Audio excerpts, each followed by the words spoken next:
Andra Tells. I don't know if I'm saying your name correctly. What's the difference between Unchained and just Archeage? Yeah, so there's essentially two versions. There's the regular Archeage, or Archeage Legacy as it's known, and there's Archeage Unchained. Archeage Unchained is almost like a separate game in the way that it is. You have to actually buy it, as opposed to the Legacy version where it's a monthly subscription in order to access a lot of the content. So, or not content, essentially, in the old version. It's your premium subscription in Legacy is a monthly thing that gives you access to, like, putting down houses, getting extra labor, and so on. Whereas the Unchained version, it's just a buy-to-play option. You can buy, then you can play the game forever, right? And it looks like now they're kind of switching into a model where expansions cost money. So in order to access specific expansion content, you have to pay an additional $15, right, for that access.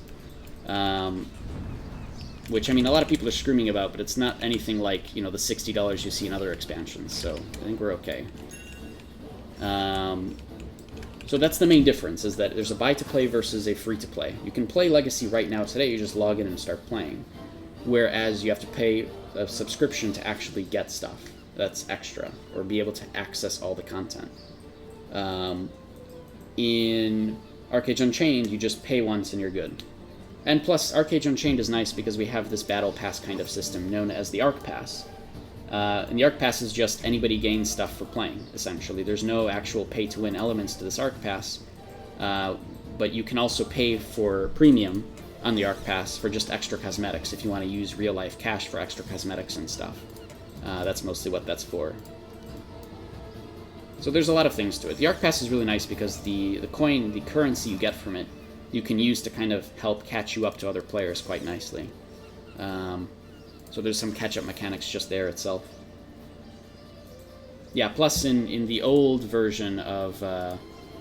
in the Legacy version, you could like in the Legacy free-to-play version, where you have to pay a monthly subscription, you could technically pay for gold legally, because you can spend money on Apex, which you can then trade to other players in-game.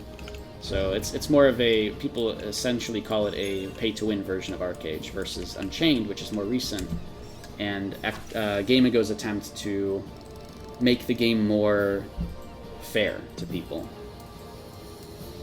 Free forever, terms and conditions apply. It is free forever, you have to pay for expansions, right? That's kind of the difference. And yeah, obviously they didn't intend to do that before. But you have to commend the fact that at least Gamigo tried to make this the game that we all asked and begged for, right? Like, we were begging forever for some kind of a version of Archeage that is actually not pay to win, because people hated the way the Legacy is. And they actually went and tried, alright? And yeah, it didn't make them the money they were hoping for. People thought that maybe you could just support it with cosmetics, but it turns out it isn't the case. But at least they tried.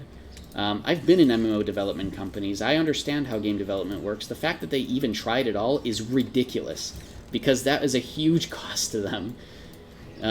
Just to try something that may or may not even fail is just the riskiest thing, and no game company, you know, without already a bunch of money would ever try it. So maybe Gamigo really was able to when they first bought Tryon. There was some chance there to say, hey, we can use all the money we've got right now to try something. And they did. And yeah, they have to kind of go back on it, but at least they gave us the game that we wanted, which is pretty good. Even if now they have to start charging for expansions, a minimal amount. Which is fine. There probably will be sales for this expansion in the future as well. Which, there's already a bundle for it. If you don't have the game right now, you could bundle the game with the expansion for a little bit cheaper. Not that you'd be able to actually access expansion content for some time.